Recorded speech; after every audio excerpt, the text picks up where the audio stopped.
Usually people are not fully conscious of their limiting beliefs and they might argue with you for hours and hours and hours, telling you the problem does not come from them at all, it only comes from you or somebody else around, but it is never their fault. And it might be quite frustrating because when you know the solution they need, if they don't even listen to you, that might be difficult to make them act upon that solution specifically. So we are going to see how to bypass those conscious limitations so that you can talk to the unconscious mind of somebody through language alone, language patterns, and how to make their limiting beliefs get more evasive up to the point where they realize they have a new option in their life or to help themselves that they had never considered before. And we are going to do that without having to push against their resistance. The first step will be about making them enumerate all the reasons why they know, or like how they know their limitation is real. How do they know this is the truth, that they can't get a girlfriend, that they can't make more money, that they can't lose weight, all of the traditional problems in coaching? What are all the valid reasons, at least in their mind, that this is the truth? They just can't. It is impossible, or the political field can't change in any sort of way because this and that. Make them enumerate. First of all, that will make them spit out any potential repressed anger or fear or contempt they might have swallowed that is strangulating them. Make them get all of that out. That way, first of all, you build a rapport because you let them spit out all the things other people may not have allowed them to say. And secondly, you make them trust you more because you are going to listen without judging at first. At least at first. Even if they complain about you, at least at first you make them enumerate all of the things they know to be true about their problem. In magical linguistics, that relates to identifying the cause. What do they use as a cause to explain that they are stuck in their life, or the multiple causes there might be, and the original intent, so all the backstory, all the things that happened before that have amplified or contributed to justify that those causes were true. I can't lose weight because in my family everyone told me we had bad genetics. Okay, any competent health coach or fitness coach will debunk that belief right away, but that person might still be locked into believing that there is just no hope for them. It is truly impossible. What are the justifications they use? Make them spit out everything. Simply because all of the reasons they use to justify they can't change, it can't be held, all of those are just subjective life experiences or suggestions that they have generalized, and that formed that cause, that fucking cause. What is the one thing they can't seem to get rid of because it is frigid, it is fixated in time, it is impossible to move past this. Then we are going to get into the next phase, step number 2, going into alternative views on that model, and you have more explanation on this pattern in the book Magical Linguistics. If you just want a brief overview here, basically alternative views is my redefined version of the basic redefined pattern into sleight of mouth model, and basically what Bandler and Grinder have called content reframing or context reframing. I wanted to make both of them stick together into one category for increased simplicity. And basically in alternative views you just look for one person or one counterexample, so counterexample person or counterexample in their life situations. Basically one situation or example where this is not true. What is one example where even with bad genetics you can still lose weight? What is one example of this? If you just make a basic AI search with ChatGPT, for example, even the free version, you will find in just 5 seconds at least one counterexample on Earth of the thing you think is completely impossible. You will always find at least one counterexample, except for things that are not implying you. So can we change nuclear energy? That is not only dependent on you, but something that is happening in your own life, yes, that is dependent on you. I can't lose weight, I can't make more money, I can't find the girlfriend of my dreams or the boyfriend, whatever. Those things are dependent on you. So the alternative view is about figuring out which specific situation has happened in your life where this was not true, or if there's none, who is a person, not you but somebody else, who is a perfect counterexample to your belief, to that cause and effect. Because bad genetics, I can't lose weight. Who is an example on earth of somebody who, even with bad genetics or some difficult body composition, was still able to lose weight? If you don't know anything about this, ChatGPT, counterexample, very easy. Actually, I do that by now. Instead of arguing with people sometimes, I just show them the result and then they don't have an argument. That hurts sometimes for them. Anyway, just personal matters. Then you challenge with how can this be possible? Because if you have been inherently and stupidly tried to argue with me that this could not change because you are so different, it is impossible in your life, then how is it possible that it is possible for somebody else and not for you?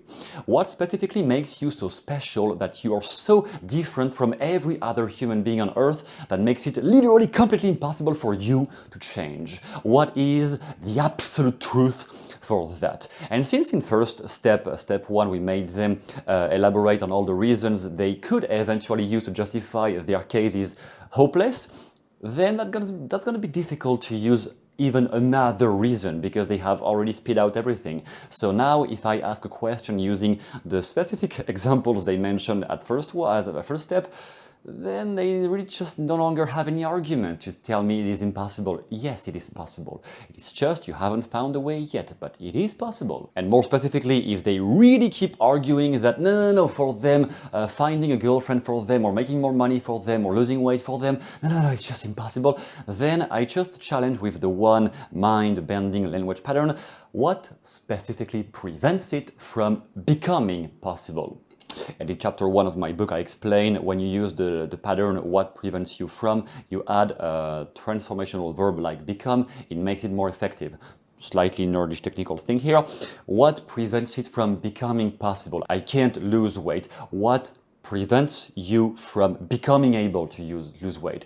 I'm not saying what prevents you right now because I know you have already told me. What prevents you, though, from becoming able to lose weight? I didn't say you could right now. Maybe you have difficult conditions, maybe you have some bad genetics, whatever. What prevents you from becoming possible? What prevents you from becoming somebody who can? What prevents you specifically? And there we come down to beliefs. Not something genetic or something in your outside environment. Oh, because the government, because Trump, because this. It is just you in the end who has power or not over your life. Not saying anything can change in just one day, but at least you do have power much more than you think. And then finally, once they get at the point of I acknowledge it is possible, I just don't know how. That is where you induce confusion.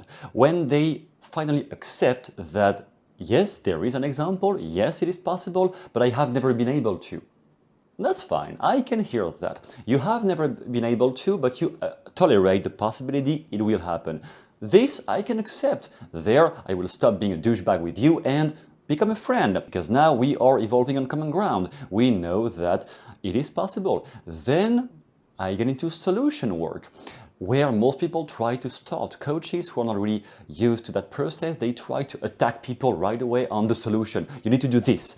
No, first of all, you got to take the person from their present state, their present limitations, and confuse through rhetoric, my method, or anything else you know of, confuse their perception of what is impossible.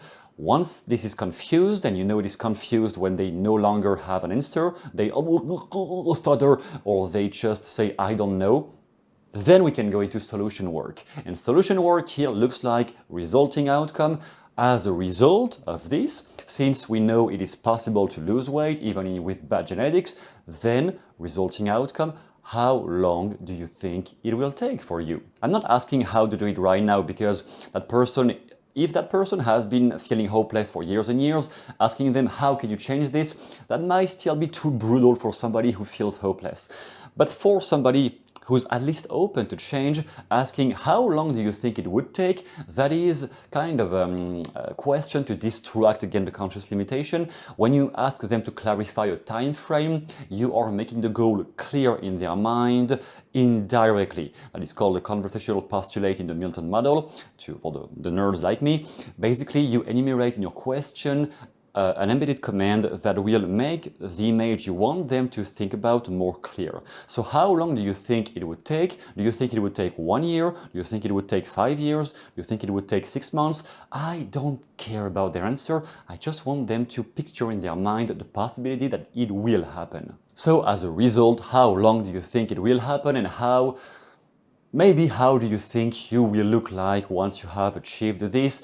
That is more direct. If the person is really stuck-minded, like most of the people I had to train in the beginning, that might be too confrontational, but at least you lead their mind into considering that there is a way out. Once they get there, then you can go into much more clear solutions. Okay, your workout plan, your diet plan is this or that. If you just try to stuff some stuff in the mind of somebody, some solution they're not ready for, they will ignore it.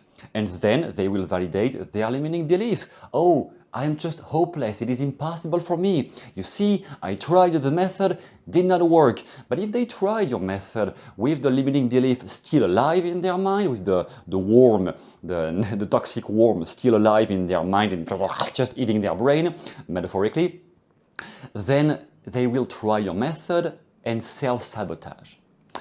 If, however, you make them try your method after you have confused their limiting belief, then magically it's gonna work, because they won't self-sabotage, they won't procrastinate anymore, they won't find excuses to say, not the right time, I'm busy today, I can't, people need me, I just can't handle this right now.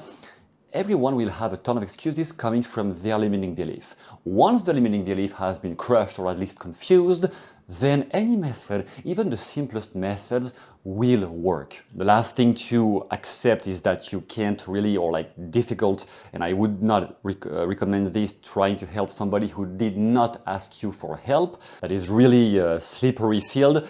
Avoid, in my opinion, at least if I can allow myself, or if you can allow myself to give you some recommendation, avoid trying to help people who did not ask you for help, because there you're going to stumble upon rebuttal over rebuttal. And even if you get their beliefs broken, they will still not get consistent with the solutions because they did not ask you for help.